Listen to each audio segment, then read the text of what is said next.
I am Liam. I am 34 years old, and exactly 3 months ago, at my younger brother's incredibly lavish, obscenely expensive wedding, he decided to use his groom's speech to completely destroy my life.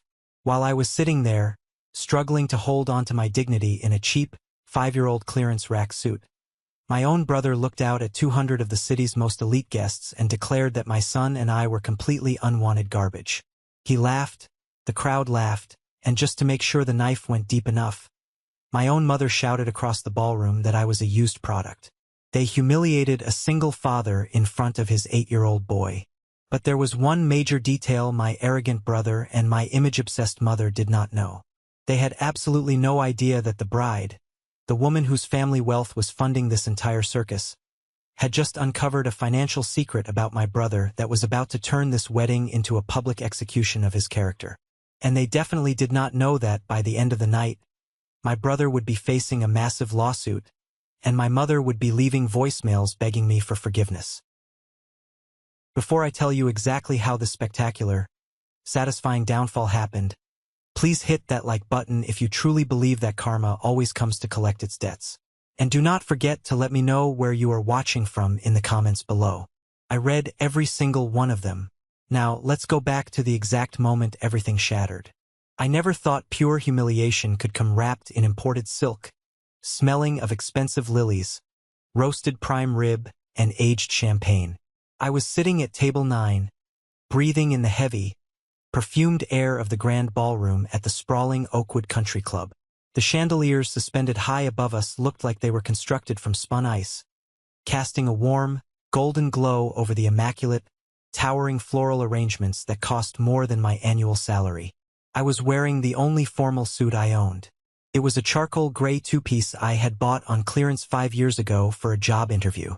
I kept tugging at my collar, desperately trying to blend into a massive sea of designer evening gowns, custom-tailored tuxedos, and diamond necklaces that caught the light with every movement.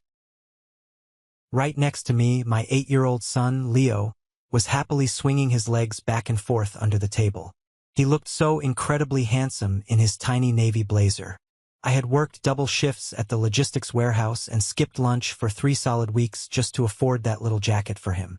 He thought this day was pure magic. He thought the towering cake looked like a castle.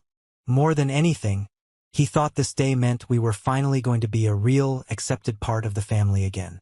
Maybe, deep down in some foolish, unhealed part of my own heart, I had desperately hoped for that too. My younger brother, Julian, was the absolute star of the room. He always was, ever since the day he was born. He floated effortlessly from table to table with his blindingly perfect teeth and his tailored Italian tuxedo, charming the wealthy guests, kissing the hands of older socialites, and soaking up the endless stream of adoration. Our mother, Eleanor, followed him around the ballroom like he was visiting royalty. She constantly adjusted his lapels. She bragged loudly to anyone who would listen about his supposed recent promotion and his brilliant, lucrative future in commercial real estate. Julian got the applause, the toasts, and the pride. I got the side eye, the whispered gossip, and the pity. He got the blinding spotlight. I learned a long time ago how to survive in the cold shadows. But I showed up anyway. I swallowed my pride and I showed up for my son. I smiled until my jaw ached. I clapped politely when they cut the 5-tier cake. I kept my voice perfectly steady and pleasant when distant relatives walked by our table, looked me up and down and asked, "So, Liam, still working the night shift at that hotel? Still raising the boy all by yourself?" Then the dinner plates were cleared, the lights dimmed, and it was time for the speeches. The best man went first, delivering a standard, mildly amusing speech about their wild college days and frat house shenanigans. Light laughter filled the room. Then it was Julian's turn. I expected him to talk about his beautiful, intelligent bride, Elena. I expected sentimental words about their future, maybe a charming joke about building a family and growing old together. I even raised my crystal water glass, fully ready to toast to his happiness and put our complicated past behind us for one night. I should have known better. I really should have known. Julian confidently grabbed the microphone from the stand. He flashed that signature, deeply arrogant smile and looked out over the massive crowd. He thanked everyone for traveling to be there. He talked about how much he deeply loved Elena and her wonderful family. And then he paused.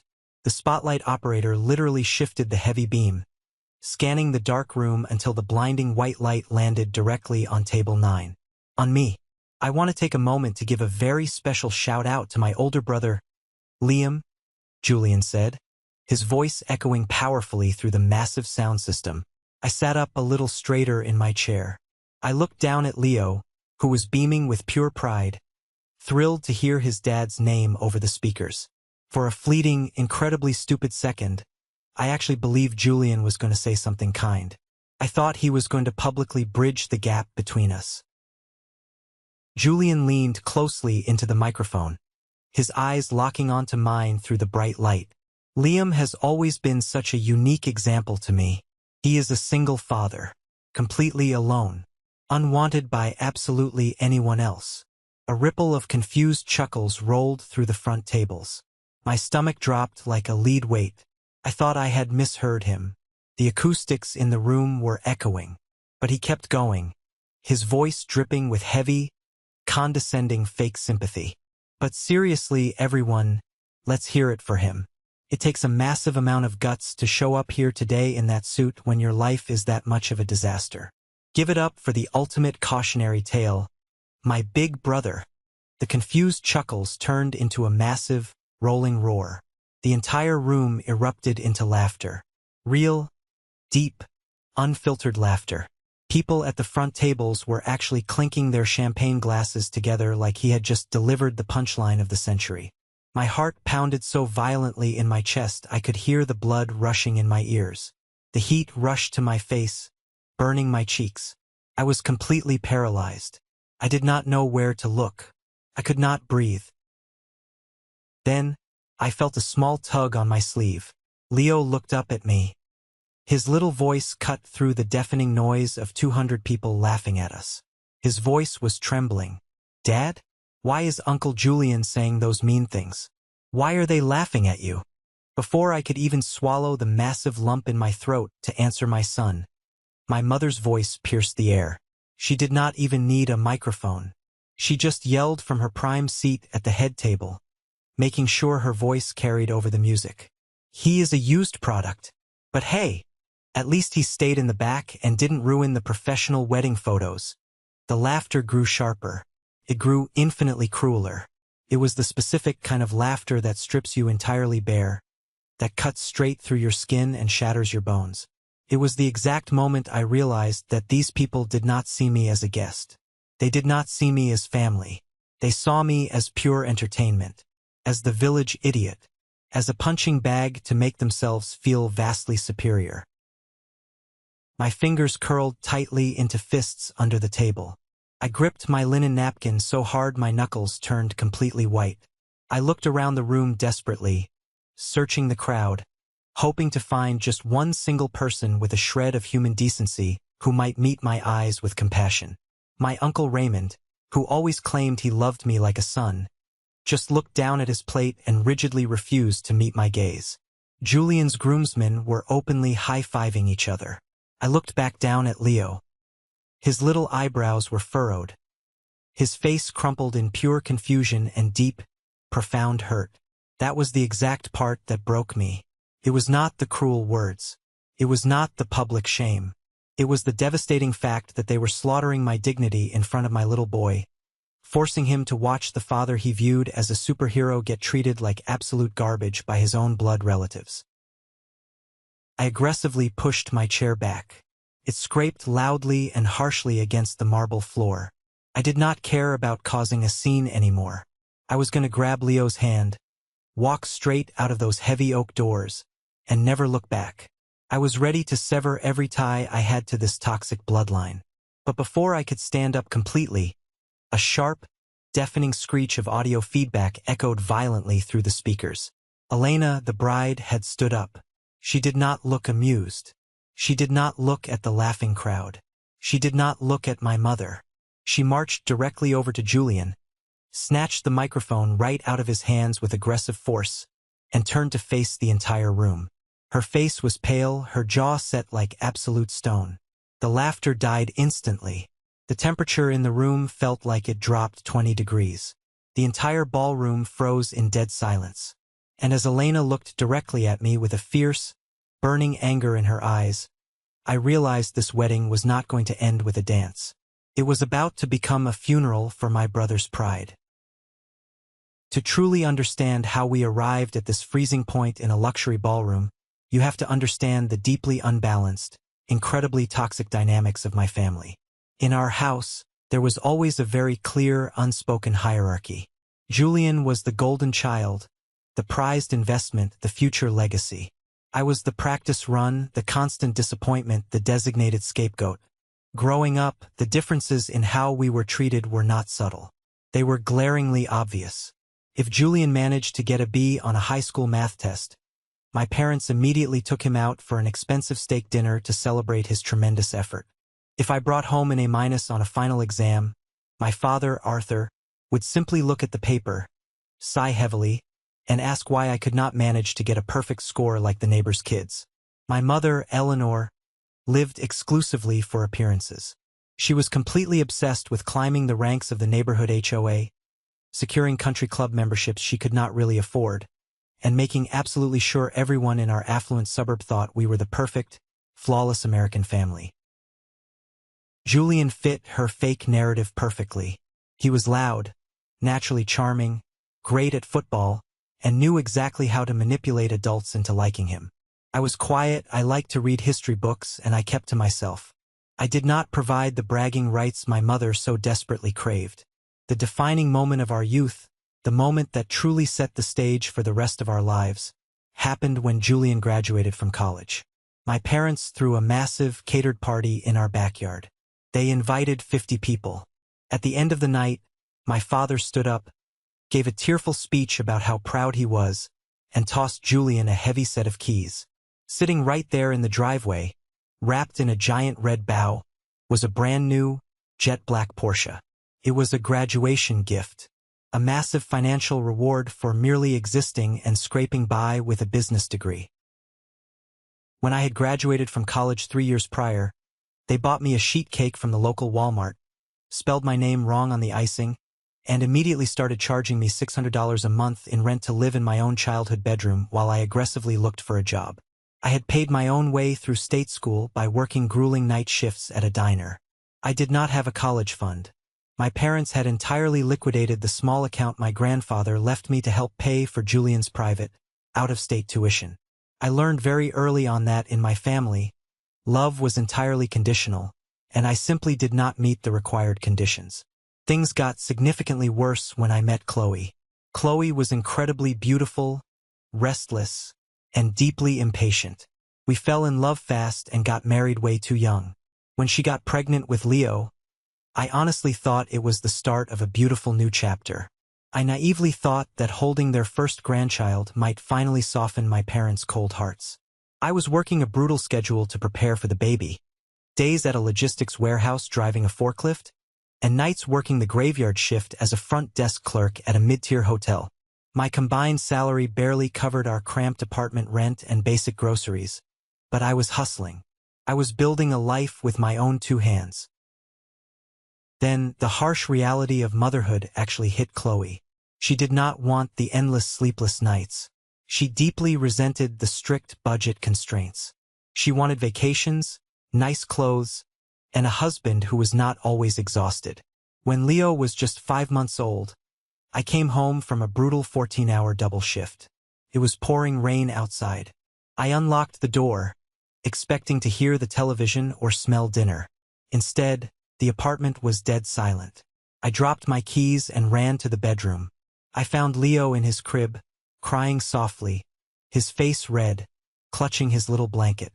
On the kitchen counter, sitting right next to a towering stack of final notice utility bills, was a single piece of lined notebook paper. It was a hastily written, deeply cowardly note. "I cannot do this anymore, Liam. I want my life back. I am so sorry. Please do not look for me." Underneath that pathetic note was a thick legal envelope. It contained divorce papers she had already signed and notarized, officially abandoning all legal claims to custody. She just vanished into thin air. She left me completely alone with a crying infant, zero savings, and a shattered heart. I was terrified. I called my mother that night, pacing the cheap linoleum floor of my kitchen, holding my crying baby against my chest. I asked her, I practically begged her, if she could just come over for a few hours so I could figure out what to do, so I could just sit down and process the fact that my wife was gone. My mother's response is permanently burned into my brain. She sighed heavily into the receiver, sounding incredibly annoyed. Liam, please. Your father and I are getting ready for a very important charity gala. I told you Chloe was low class from the absolute start. You made your bed, now you have to lie in it. Do not drag us into your dramatic mess. Just hire a babysitter. And then, she hung up the phone. That dial tone was the exact moment I stopped being a son and became a father. Exclusively. I hired a cheap lawyer, fought my way through the legal system, finalized the divorce, and secured full, uncontested custody of Leo. I completely drained what little I had in my 401k to pay the legal fees. I never asked my parents for another dime. I never asked them for a single hour of babysitting. I survived on cheap coffee, sheer stubborn willpower, and the overwhelming, unconditional love I felt every single time Leo smiled up at me. For 8 long years, it was just the two of us against the world. Life was not glamorous. We lived in a small, drafty 2-bedroom apartment near the noisy interstate highway. I still worked 2 exhausting jobs. But we were genuinely happy. I made him Mickey Mouse-shaped pancakes every Sunday morning. I taught him how to ride a bike without training wheels in the empty, cracked asphalt parking lot behind my warehouse. He was my entire universe. Meanwhile, Julian was consistently failing upwards. He bounced effortlessly from job to job, racking up massive amounts of secret credit card debt to desperately maintain his flashy, wealthy lifestyle. He always leased luxury cars he could not afford, always wore heavy designer watches, and my parents always quietly bailed him out whenever his creditors called. He met Elena 3 years ago. Elena was brilliant, incredibly sharp, fiercely independent, and the sole heiress to a massive corporate real estate empire. Her father, Marcus, was the highly respected CEO of a multimillion-dollar firm. Julian had essentially hit the absolute jackpot, and my mother acted as if she had personally orchestrated the entire romance with her own genius. When the heavy, gold-embossed wedding invitation finally arrived in my battered mailbox, my first instinct was to throw it directly into the trash. I ran my calloused thumb over the fancy calligraphy. Mr. Lame and Guest. They purposely spelled my name wrong, and they knew perfectly well I did not have a guest to bring. It was a subtle, highly calculated, petty dig to remind me of my place. I sat at my small kitchen table, staring at the thick paper. I desperately wanted to RSVP no. I wanted to stay in my safe, quiet, predictable world with my son. But then Leo walked into the kitchen holding his favorite toy dinosaur. He saw the shiny gold envelope gleaming under the kitchen light. "Is that a party invitation, Dad?" he asked, his big eyes wide with excitement. "It is Uncle Julian's wedding, buddy," I said softly, dreading the next question. "Can we go? Please, Dad? I really want to see the giant cake. And I want to see Grandma. I can wear my handsome jacket." My chest tightened painfully. Despite everything they had done, despite the years of cold neglect, Leo still wanted a grandmother. He still desperately wanted an extended family. He did not understand the complex, deeply toxic undercurrents of my bloodline. He just knew he had relatives he rarely saw, and he wanted to belong to them. I looked at his hopeful, innocent face. I swallowed my pride, pushing down the heavy dread in my stomach. I decided right then that I would endure whatever passive-aggressive, cruel nonsense my family threw at me for just one evening, just so my son could eat some fancy cake, dance to the music, and feel like he was part of something bigger. I checked the box for yes. I mailed it back. It was undeniably the worst mistake of my life, but simultaneously, it was the exact catalyst for the greatest, most satisfying justice I would ever witness in my entire existence. The psychological warfare began 3 days before the actual wedding took place. Julian had called my cell phone, his tone unusually pleasant and brotherly, asking if I could come to the historic estate venue early to help set up a few personal, intimate touches. I naively took an unpaid day off from the warehouse, losing much-needed hourly wages that I usually set aside for Leo's future college fund, thinking maybe this was Julian's awkward way of extending a genuine olive branch before he got married. When I arrived at the sprawling, incredibly intimidating stone estate where the reception was being held, I quickly realized I was not there as a brother. I was there as free, disposable manual labor. Julian was standing on the grand marble terrace, wearing expensive designer sunglasses, leisurely sipping sparkling water from a glass flute. He barely looked at me when I walked up. He just pointed a manicured finger toward a massive, idling delivery truck parked in the gravel driveway. "Liam, great, you made it. Listen, the catering and floral crews are short-staffed today. I need you to unload the centerpieces from that truck and carry them into the main banquet hall. Be extremely careful. They are imported crystal and cost more than your car." He did not offer a handshake. He did not ask how Leo was doing in school. He just barked a degrading order and immediately went back to scrolling on his phone. I spent the next 4 grueling hours sweating profusely in the humid summer heat, hauling heavy, awkward wooden crates of elaborate floral arrangements and fragile crystal vases up 2 flights of steep stone stairs. My lower back ached terribly, and my cheap cotton t-shirt was completely soaked in sweat. But I kept my mouth tightly shut. I wiped my forehead, lifted the next crate, and told myself I was doing this to keep the peace for my son's sake. During my only 10-minute break of the afternoon, I walked down the long, carpeted hallway toward the estate's massive kitchen to grab a glass of cold tap water. As I passed by the luxurious bridal suite, I heard familiar voices drifting out into the hall.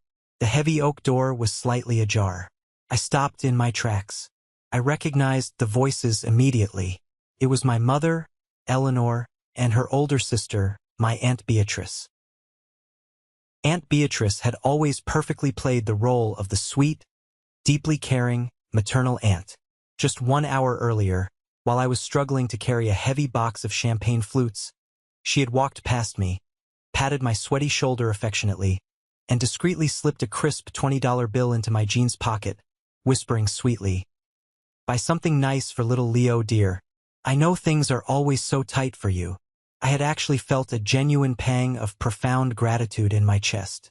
But standing quietly outside that door, listening to them speak when they thought no one was around, the entire illusion shattered into a million sharp pieces. I absolutely cannot believe Liam actually showed up here today wearing those awful, scuffed dress shoes, Aunt Beatrice said, letting out a sharp, cruel, mocking laugh.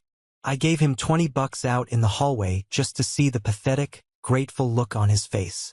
He looked exactly like a starving stray dog getting tossed a bone. It is honestly embarrassing to look at him. My mother snorted loudly in agreement. "Oh, do not waste your money on him, Bea. He will probably just spend it on cheap beer or video games anyway." I tried so hard to tell Julian not to invite him at all, but Julian brilliantly insisted. Julian said he desperately needed a good, stark contrast in the room to make himself look even more successful and put together in front of Elena's wealthy corporate family. Showing them the loser brother makes Julian look like he overcame a tragedy. "Well, he certainly is the perfect punchline," Beatrice replied, her voice dripping with venom. "Did you hear what Julian is planning for the main toast tomorrow night?" "Of course I did," my mother said proudly, the smugness radiating through the wood of the door. "I actually helped him write it last night. It is absolutely brilliant. It will clearly show Marcus and Elena just how incredibly far Julian has risen above his tragic, low-class background. Liam is just a convenient prop for tomorrow. Nothing more. Once the wedding is over, we do not have to speak to him until Thanksgiving." I stopped breathing entirely. The air was sucked out of my lungs. The $20 bill sitting in my pocket suddenly felt like a burning, radioactive coal searing against my skin. They did not just tolerate me out of obligation. They actively, maliciously plotted to use my deep pain, my daily struggles as an exhausted single father, as a literal comedic routine to elevate Julian's social status. And my own mother, the woman who brought me into this world, helped write the cruel jokes.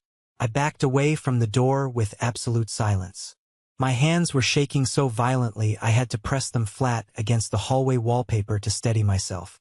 A cold, dark, terrifying rage started building deep in the pit of my stomach. I wanted to storm into that suite. I wanted to scream until my throat bled. I wanted to throw every single thing they ever did to me right in their perfectly powdered faces. But I didn't. I forced myself to breathe. I went back outside, finished unloading the entire truck in total silence, and drove home.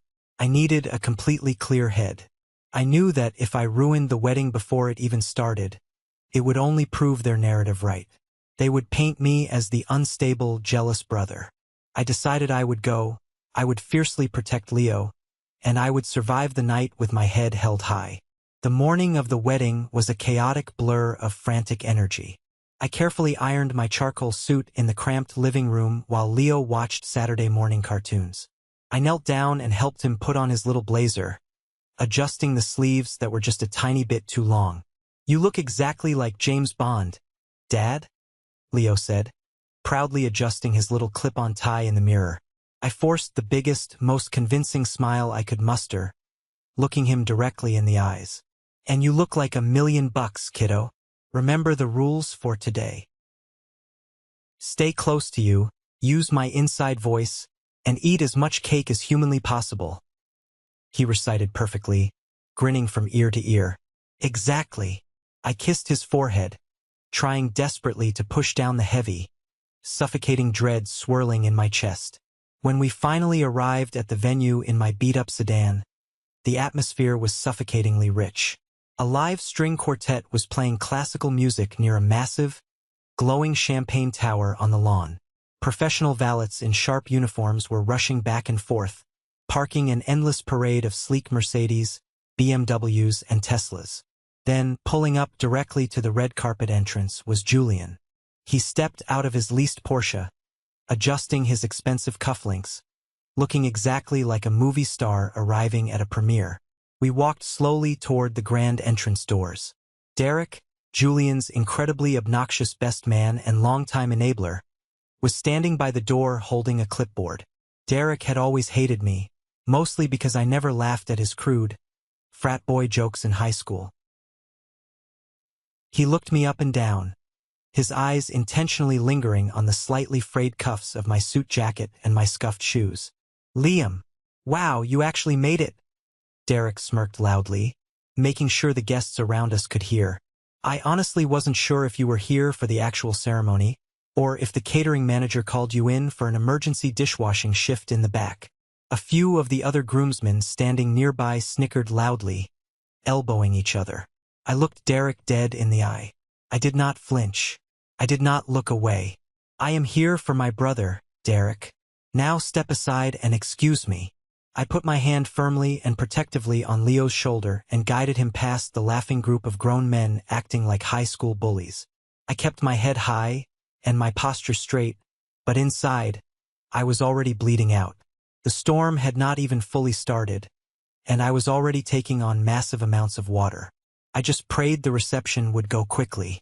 I prayed to whatever was listening that we could just eat our dinner, politely applaud, and disappear back into the night where we belonged, far away from these monsters. I had absolutely no idea the true hurricane was waiting for us at table 9. We walked into the spectacular grand ballroom to find our assigned seats. The seating chart was a massive, incredibly ornate vintage mirror with the guests' names written in elegant gold calligraphy.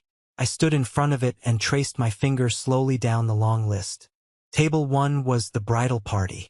Table 2 and 3 were strictly reserved for Elena's high-profile family and Marcus's wealthy corporate executives. Table 4 was my parents and their snobby country club friends. I kept scrolling down. Table 8. Table 9. There it was, written at the very bottom. Liam and Leo. I turned and scanned the massive room. Table 9 was shoved aggressively into the far back corner, completely in the shadows, partially blocked by a massive, load-bearing structural pillar. It was positioned directly in the heavy, drafty hallway leading to the public restrooms. Every single time the heavy wooden kitchen doors swung open, we were aggressively hit with the loud clatter of plates and the strong, chemical smell of industrial dish soap. Seated awkwardly at our table were a few very distant, elderly cousins who barely spoke English, and two completely empty chairs. We were literally, physically placed in the absolute lowest tier of the social hierarchy. It was a physical, undeniable manifestation of exactly where I stood in my mother's heart. Dead last. We sat down quietly. The appetizer salads were already served on the plates. The lettuce was slightly wilted and the dressing had separated, clearly plated hours ago, while the VIP tables got fresh food. "Dad, can I go say hi to Grandma now?" Leo asked eagerly, pointing his little finger toward table 4 near the stage. My mother was heavily holding court, wearing a stunning custom emerald green gown, laughing loudly with a woman dripping in real diamonds. "Let's wait until after dinner is finished, Leo. Grandma is very busy talking to her friends right now," I said gently, trying to protect him from the inevitable rejection. Just then, my mother abruptly stood up from her table to walk toward the bridal suite. Her direct path took her right past the back corner, right past table 9. She walked briskly, her chin raised, her eyes focused straight ahead on the door. "Grandma! Hi, Grandma!" Leo called out cheerfully, waving his little hand high in the air. My mother did not even turn her head. She did not break her stride. She kept walking, her expensive high heels clicking sharply against the polished marble floor. She completely ignored her own flesh and blood grandson. She walked past us like we were invisible ghosts haunting the venue. Leo's hand slowly lowered back to the table. He looked at me, his eyes wide and deeply confused. "Did she not hear me, Dad? I talked pretty loud." "It is just really loud in here with the music, buddy. She just didn't hear you." I lied through my teeth. My chest burned intensely with a familiar, deeply toxic mix of white-hot anger and crushing sorrow. I looked across the crowded room and briefly locked eyes with my Uncle Raymond. He was sitting comfortably at table 5. He had seen the entire interaction. He knew exactly what my mother had just intentionally done. But instead of saying anything, instead of walking over to say hello to his nephew, Raymond just nervously adjusted his silk tie, completely avoided my gaze, and stared intensely at his water glass. The absolute, pathetic cowardice of my family was astounding. Dinner felt like it lasted for a painful eternity. I forced myself to swallow the dry, overcooked chicken. I carefully helped Leo cut his food into small pieces. I politely made small talk with the elderly cousins about the weather. I focused every ounce of my energy completely on keeping my son happy and distracted, acting as a human shield against the freezing coldness radiating from the rest of the room. Then the chandeliers dimmed. The soft background music faded out completely. A waiter in white gloves brought out a sleek microphone stand and placed it in the center of the dance floor. It was time for the speeches. Derek, the best man, went first. He took the mic, told a few mildly inappropriate jokes that made the older guests uncomfortable, talked endlessly about how great Julian was at golf and closing deals, and finally raised a glass. It was standard, predictable best man material. Then Julian confidently stood up. He buttoned his jacket and walked slowly to the center of the dance floor. The spotlight hit him perfectly, illuminating him like a god. He looked incredibly handsome, overflowing with confidence, and oozing power. Elena sat at the head table, looking at him with genuine, deep love in her eyes. I actually felt a sharp pang of profound pity for her. She was brilliant, but she had absolutely no idea who she was actually marrying. She was marrying a mirage. "Thank you all so much for being here tonight," Julian began, his voice incredibly smooth, deep, and perfectly practiced. "They say a man is ultimately judged by the company he keeps. Looking around this beautiful room tonight, at Elena's incredible, supportive family, at my wonderful, loving parents, I truly feel like the luckiest man alive." The crowd collectively awed. My mother dramatically wiped a fake, non-existent tear from her eye with a silk tissue. "Elena, you are my absolute rock," Julian continued smoothly, turning his body completely to his bride. "You have shown me what true equal partnership really means. You have shown me what it means to build a legacy together, with mutual respect, ambition, and dignity." It was an undeniably good speech. He was hitting all the right emotional notes. For a brief, stupid second, I actually relaxed my tense shoulders. I took a slow sip of my ice water. I thought, maybe I had completely misheard Aunt Beatrice in the hallway. Maybe Julian had decided to take the high road and leave me out of it. Maybe this night would just end quietly, and we could go home in peace. "Family is absolutely everything," Julian said, pacing slightly across the polished wood floor, the microphone held casually in his hand. "Growing up, my amazing parents taught me the vital value of incredibly hard work, of achieving success, of maintaining high standards." He suddenly stopped pacing. He turned his body slightly, angling himself away from Elena and directly toward the dark back of the room, toward the swinging kitchen doors, toward the restrooms, toward table 9. The spotlight operator, clearly instructed and rehearsed beforehand, suddenly widened the bright beam. The harsh, blinding white light cut violently through the dim room and illuminated my table for everyone to see. Every single person at the front tables turned their heads in unison to follow the light. Julian's charming smile instantly changed. It lost every ounce of its warmth and twisted into a sharp, highly calculated, predatory smirk. "And speaking of high standards," Julian said, his voice dropping into a loud, mocking, theatrical tone that echoed off the walls, "I want to take a moment to give a very special shout-out to my older brother, Liam." The silence in the room violently shifted. It was no longer the polite, attentive silence of a wedding speech. It was the heavy, suffocating, pregnant silence that happens right before a massive car crash. I felt the hairs on the back of my neck stand straight up. Beside me, Leo sat up straight in his chair, a huge smile on his face, so excited to hear his dad's name over the big speakers. I stared intensely at Julian, trapped like a deer in the blinding spotlight.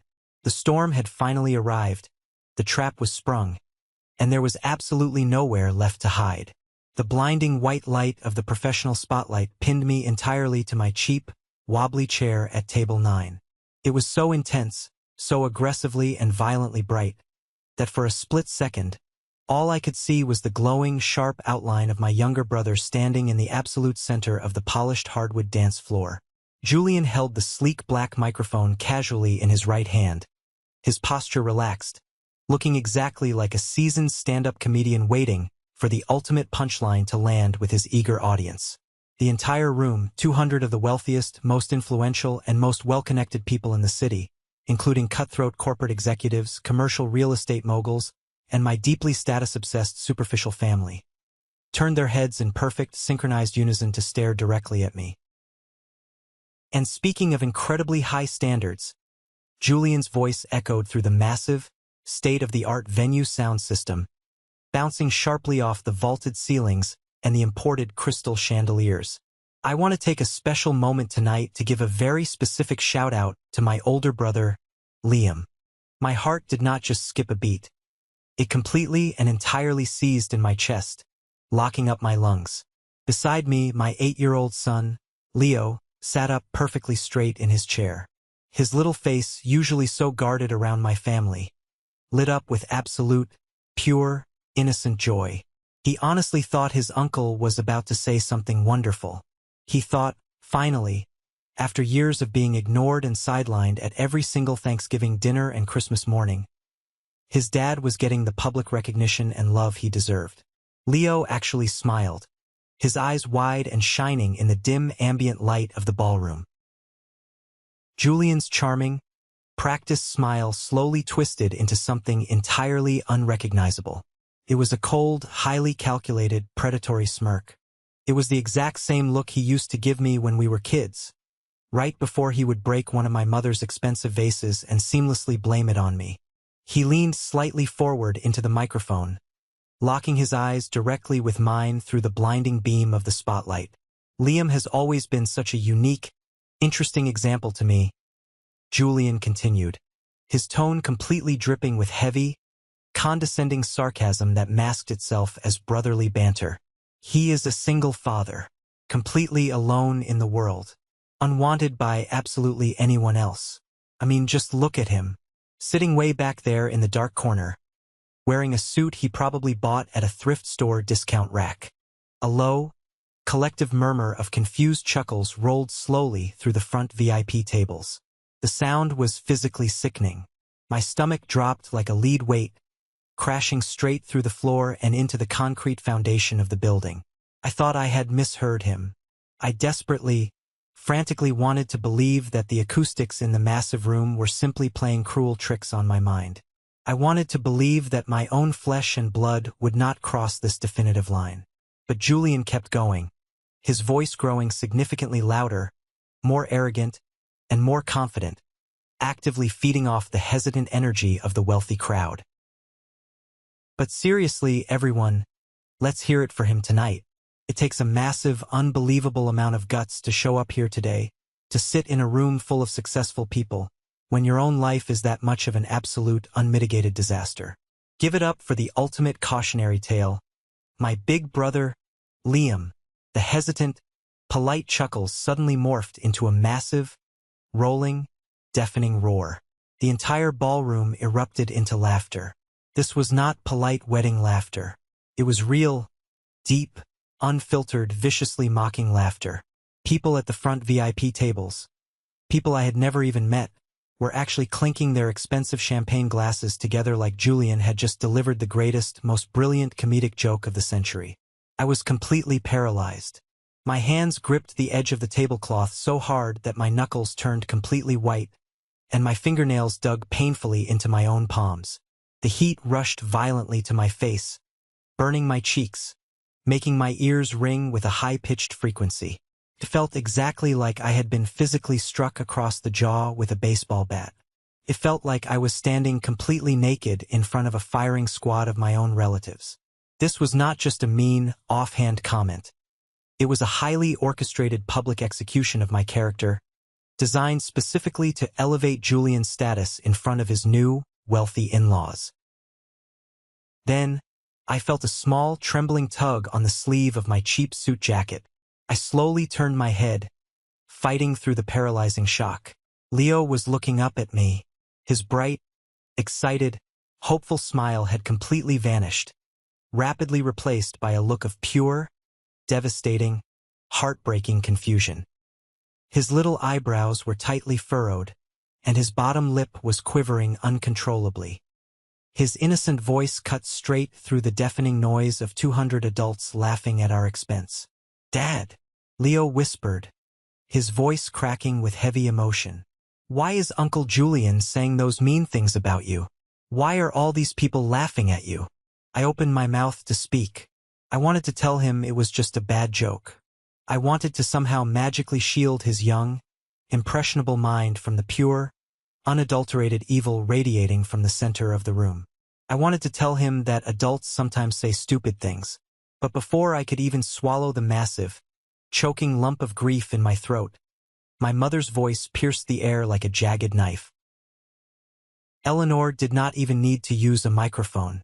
She proudly stood up from her prime seat at table 4, violently adjusting the bodice of her custom emerald green gown, making absolutely sure her shrill voice carried perfectly over the lingering waves of laughter. "He is a used product," my mother yelled at the top of her lungs, pointing a perfectly manicured finger directly in my direction, ensuring everyone knew exactly who she was talking about. But hey, at least he stayed hidden in the back corner by the bathrooms and didn't ruin the professional wedding photos with his depressing face. The laughter in the room grew sharper. It grew infinitely, exponentially crueler. It was the specific, targeted kind of laughter that strips you entirely bare, that cuts straight through your skin and shatters your bones into dust. It was the exact, defining moment in my 34 years of life where I realized, with absolute, terrifying clarity, that these people did not see me as a human being. They did not see me as family. They saw me strictly as pure entertainment. as a convenient punching bag designed to make them feel vastly superior about their own shallow, empty lives.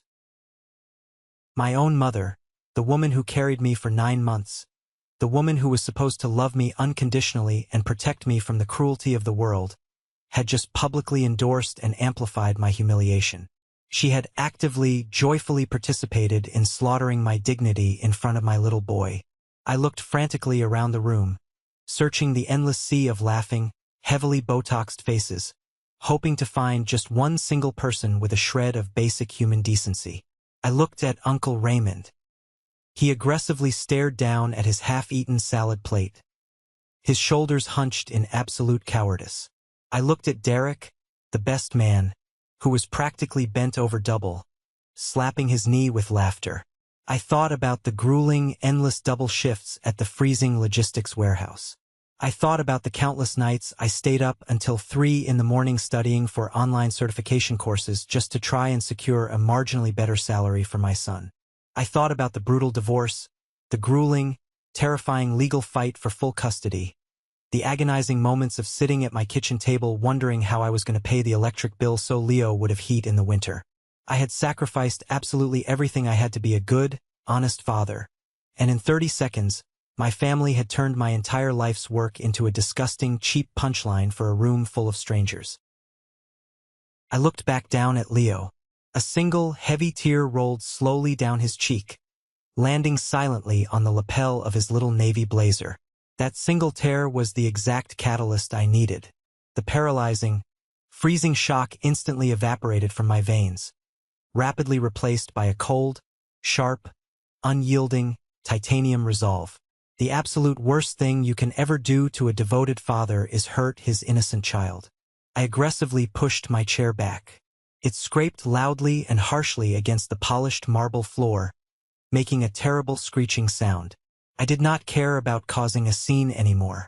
I did not care about ruining the carefully curated aesthetic of their perfect, million-dollar evening. I was going to stand up, grab my son's hand, walk straight out of those heavy oak doors, and never, ever look back for as long as I lived. I was ready to permanently sever every single tie I had to this toxic, diseased bloodline. I stood incredibly tall, smoothing down the front of my cheap clearance rack suit with deliberate precision. I reached down and gently wrapped my large, calloused hand around Leo's small, trembling fingers. "Come on, buddy," I said softly, my voice miraculously steady and devoid of the panic tearing me apart inside. "We are leaving right now. We are going home." I turned my back on the blinding spotlight. I took exactly one definitive step toward the glowing red exit sign. And then, a sharp, deafening, ear-piercing screech of audio feedback violently pierced the air, echoing painfully through the speakers and forcing several guests to cover their ears. The laughter died instantly. It was as if someone had thrown a massive breaker switch, plunging the entire chaotic room into total, absolute silence. I stopped in my tracks and turned around slowly. Elena, the beautiful, incredibly wealthy bride, had stood up from the massive head table. She did not look amused.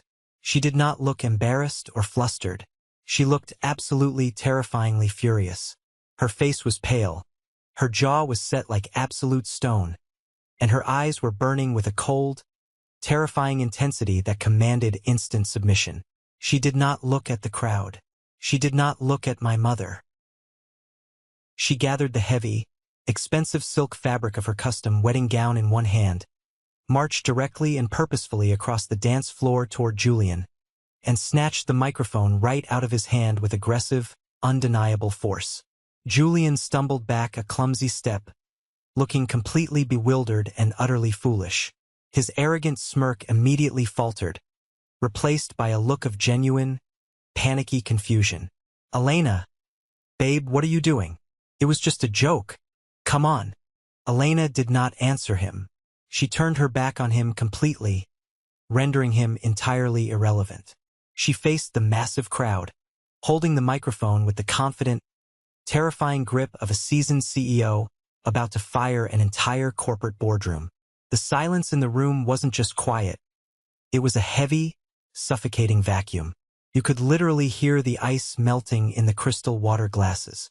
I stood frozen near table 9, still holding Leo's hand tightly, my heart hammering in my chest.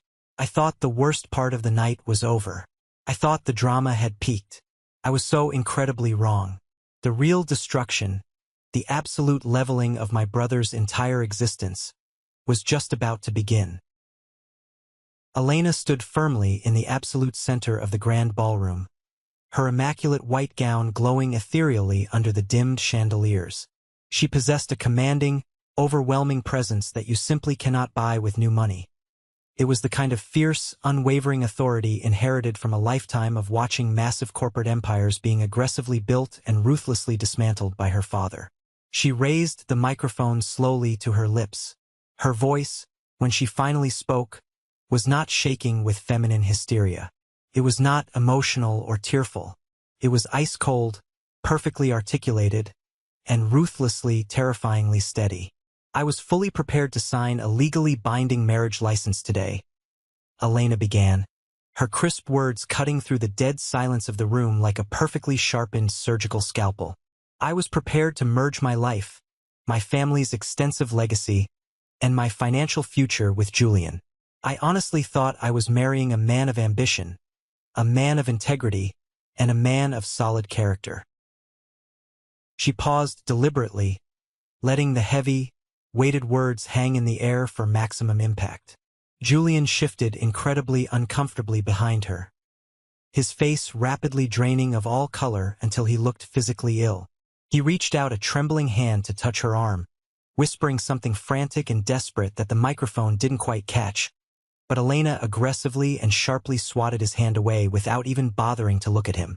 However, Elena continued, projecting her voice powerfully to the very back of the room, aiming her gaze directly toward my mother's VIP table. Right before the ceremony this afternoon, my father's head corporate attorney handed me a highly detailed, deeply disturbing legal folder. A folder compiled by a team of private investigators. A folder that contained the absolute, unvarnished, documented truth about the man standing behind me. A collective, theatrical gasp rippled rapidly through the wealthy crowd. My mother, Eleanor, gripped the edge of her table with both hands, her emerald green gown suddenly looking less like royalty and more like a cheap, desperate costume. Elena turned her head slightly, glaring at Julian over her shoulder with absolute disgust. Julian loves to talk extensively about high standards. He loves to brag to all of my father's friends about his lucrative, fast-paced career in commercial real estate. He loves to parade around the city in his brand-new, jet-black Porsche. But here is the actual reality, ladies and gentlemen. Elena reached smoothly into a hidden pocket tailored into the seams of her gown and pulled out a folded, thick stack of crisp, white legal documents. She held them high up in the air for the entire room to see, shaking them slightly so the paper rustled loudly into the microphone. Julian does not have a career in commercial real estate, Elena announced, her voice echoing powerfully and decisively. He was quietly and unceremoniously fired 3 months ago for gross incompetence, insubordination, and suspected embezzlement of company funds. That beautiful, shiny Porsche parked on the red carpet outside? It is heavily leased, incredibly past due on payments, and is actively pending legal repossession as we speak. And those expensive tailored suits he wears to look like a millionaire. She turned fully to face Julian, who was now visibly trembling, his perfect, gelled hair suddenly looking disheveled as absolute panic set in. He looked like a deer staring down a freight train. You are currently drowning in over $250,000 of secret, high-interest credit card debt and predatory personal loans, Elena stated, reading the exact figures directly from the legal summary in her hand. You have a $45,000 credit card bill solely from a vacation to Aspen that you claimed was a fully paid corporate business trip. You took out a $15,000 loan just to buy the Rolex currently sitting on your wrist. You are actively facing a massive civil lawsuit from your former employer. You lied to me about your salary. You lied to me about your promotions. You plan to use our marriage, and specifically my family's private, irrevocable trust fund, as your own personal financial bailout to save yourself from absolute, impending ruin. The ballroom immediately erupted into absolute, uncontained chaos. Shocked whispers violently escalated into loud, frantic, overlapping conversations. Wealthy socialites were practically clutching their pearls and fanning themselves. Marcus, Elena's father and the ruthless CEO of a multimillion-dollar tech empire, sat completely relaxed at table 2 with his arms crossed over his chest. His face was completely devoid of any emotion, calmly watching the precise public execution he had clearly orchestrated behind the scenes. Julian's arrogant, untouchable facade completely and utterly collapsed. He looked like a terrified, cornered, pathetic animal. "Elena, please, I can explain everything. It's just a temporary cash flow problem. I love you. You can't do this to me in front of all these people. Not today. You didn't seem to have a single problem humiliating your own flesh and blood in front of all these people." Elena shot back, her voice finally raising a decibel, heavily laced with pure, righteous venom. She turned away from Julian, dismissing his existence entirely, and began walking across the vast dance floor, moving directly toward the dark corner, moving directly toward table 9, moving directly toward me and Leo. The crowd of wealthy guests literally parted for her like the Red Sea. My heart hammered aggressively against my ribs as she stopped right in front of us. Elena looked down at Leo. Her cold, ruthless corporate demeanor instantly melted away, softening into genuine warmth. She crouched down slightly, her expensive gown pooling on the floor, so she was exactly at eye level with my terrified son. "Hi, Leo," she said, her voice incredibly gentle and soothing. "Your uncle was very, very wrong tonight. He is a liar.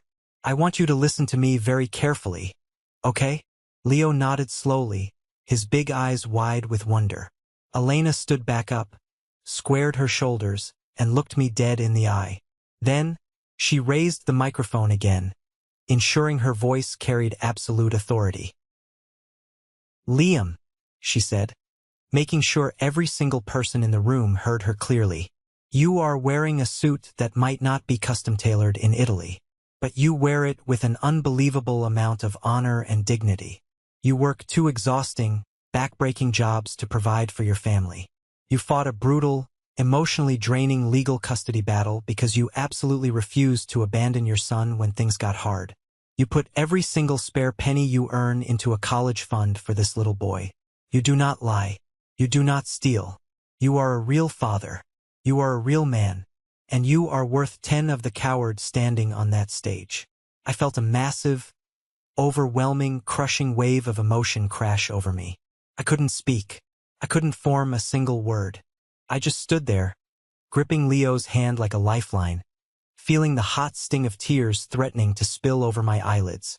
For 8 long, agonizing years, I had been told repeatedly by my own family that I was a complete failure. For 8 years, I had operated silently in the shadows, deeply believing I was entirely worthless. And here, in front of the very people who had just mocked me, a woman of immense power and wealth was validating my entire existence.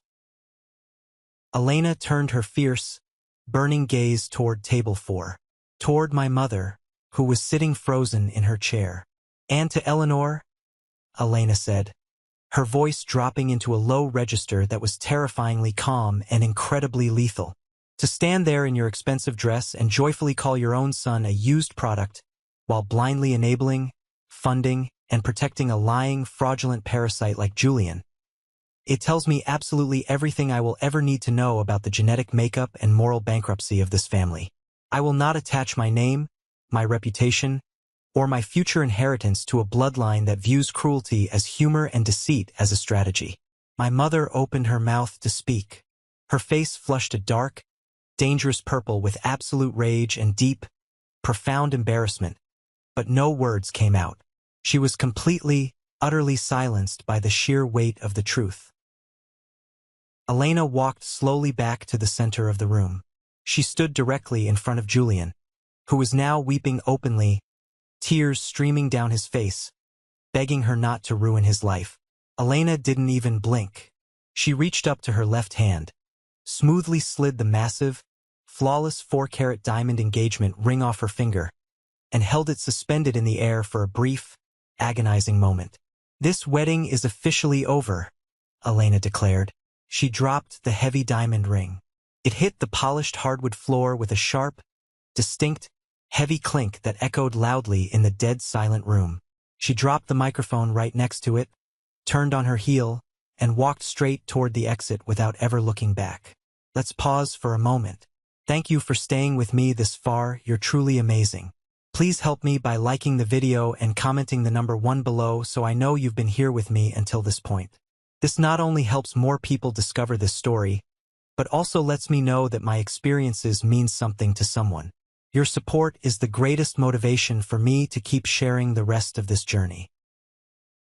The immediate, chaotic aftermath of Elena walking powerfully out of those heavy oak doors was something I will remember vividly, with absolute clarity, for the rest of my natural life. The entire grand ballroom was suspended in a bizarre state of collective paralyzed shock. Absolutely no one moved a muscle. The string quartet in the corner had completely stopped playing their instruments, their bows hovering awkwardly over the strings.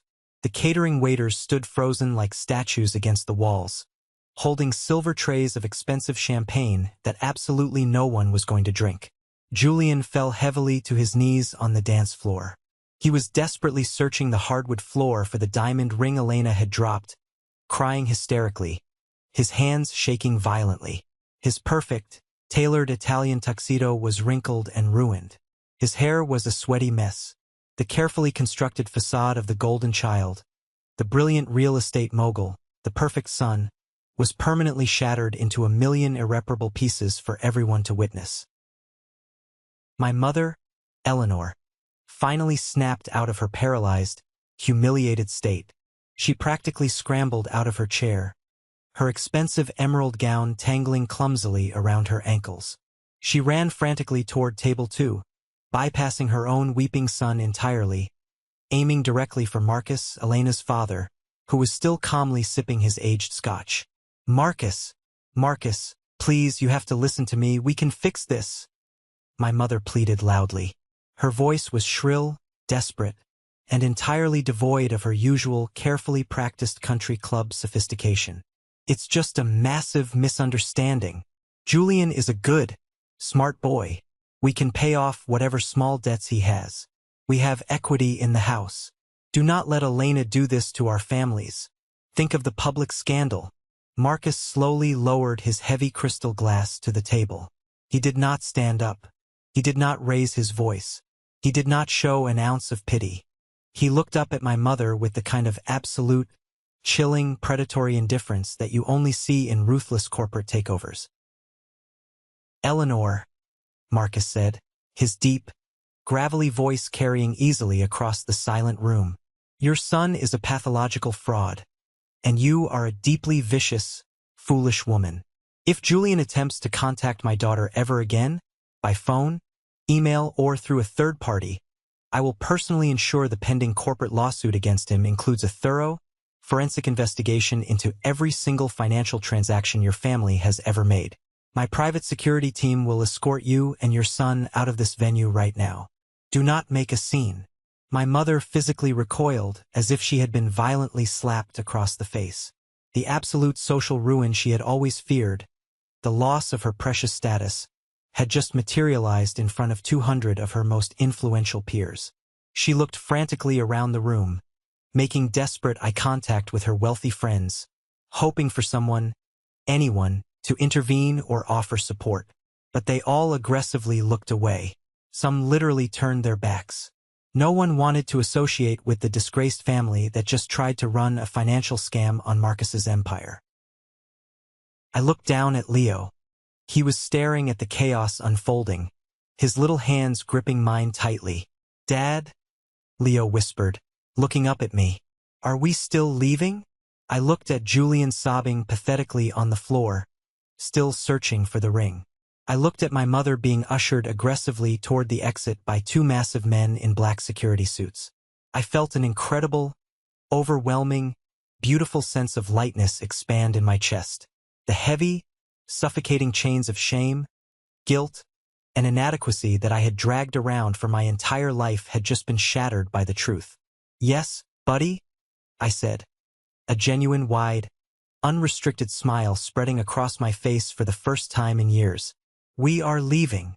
I tightened my grip on his small hand and we walked straight down the center aisle of the ballroom. I didn't rush. I didn't keep my head down like I usually did. I walked with my shoulders pulled back and my spine perfectly straight.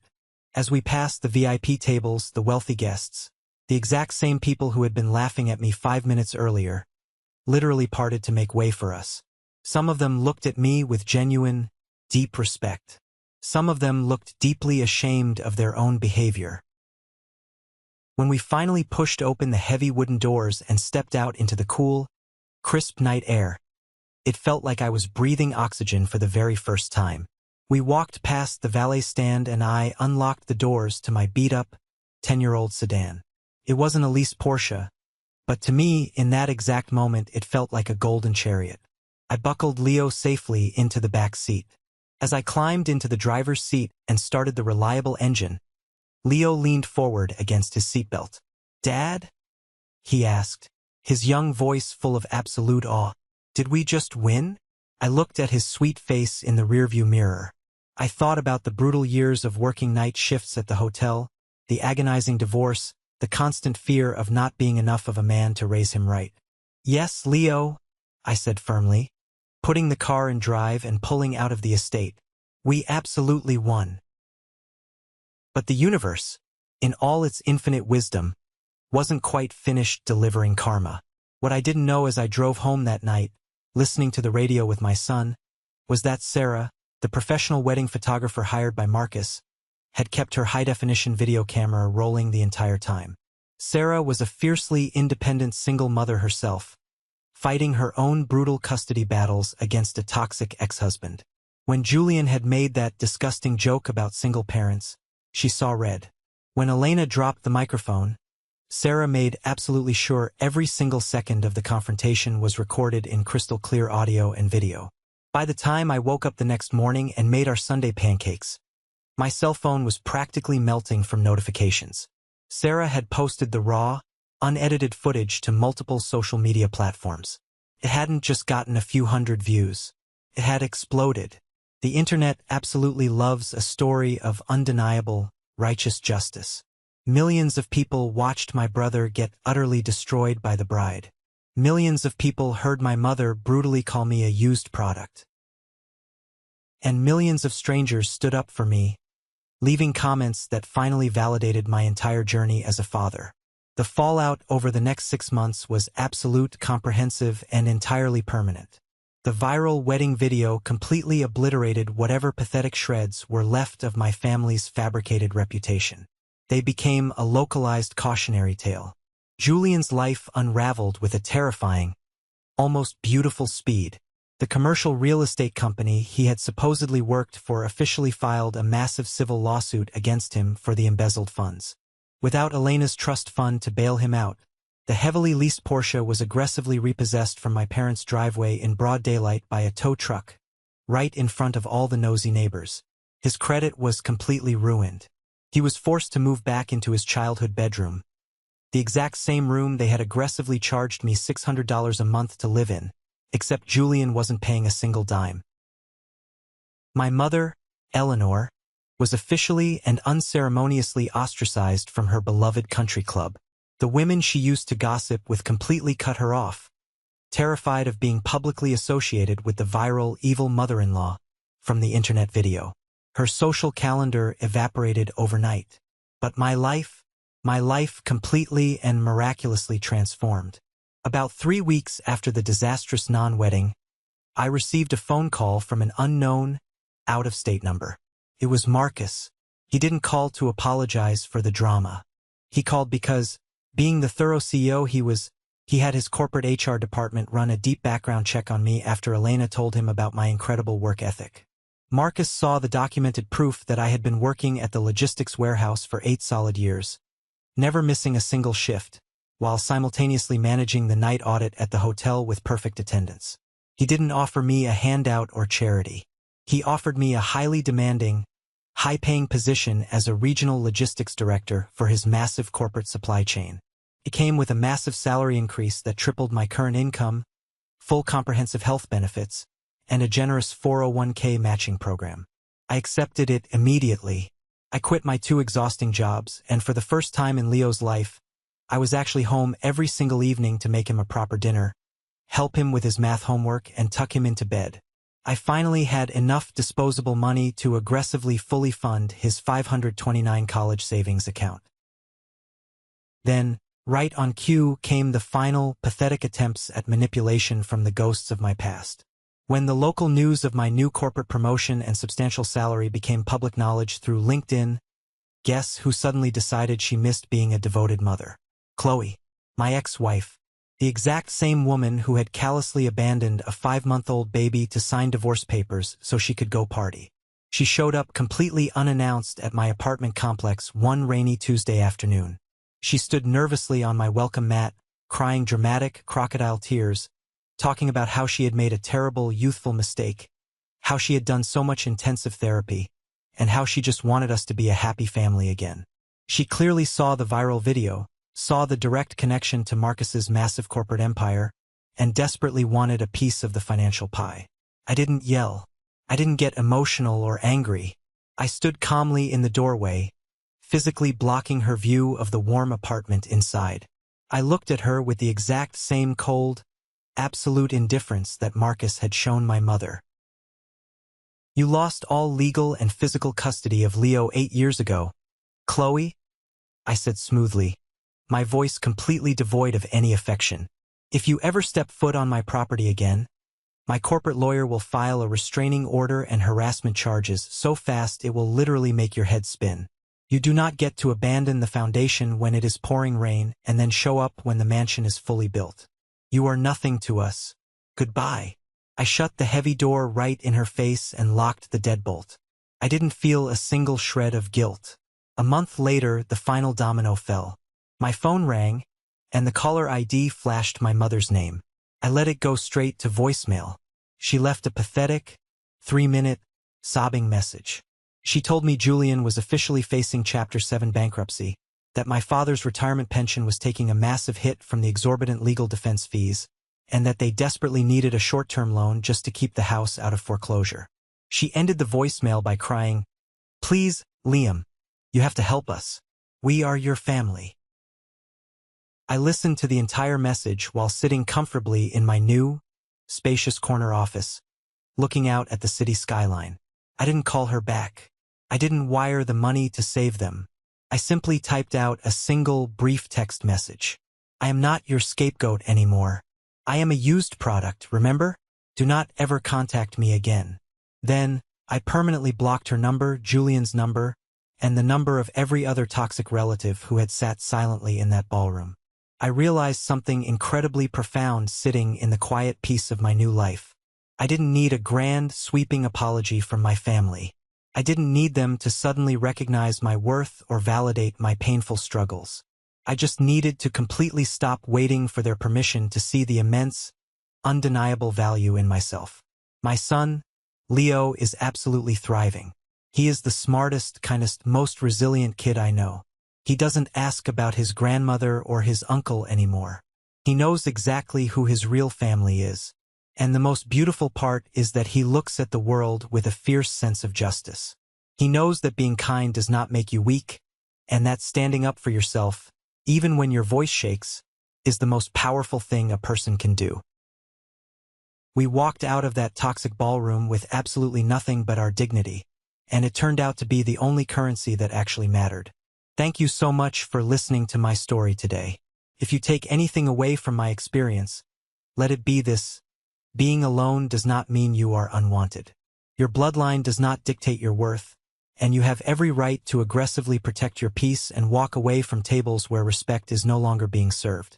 Have you ever faced something similar with your own family? Have you ever had to draw a hard line to protect your own sanity? Share your story in the comments below, and don't forget to like and subscribe so you don't miss the next journey. Stay strong, everyone,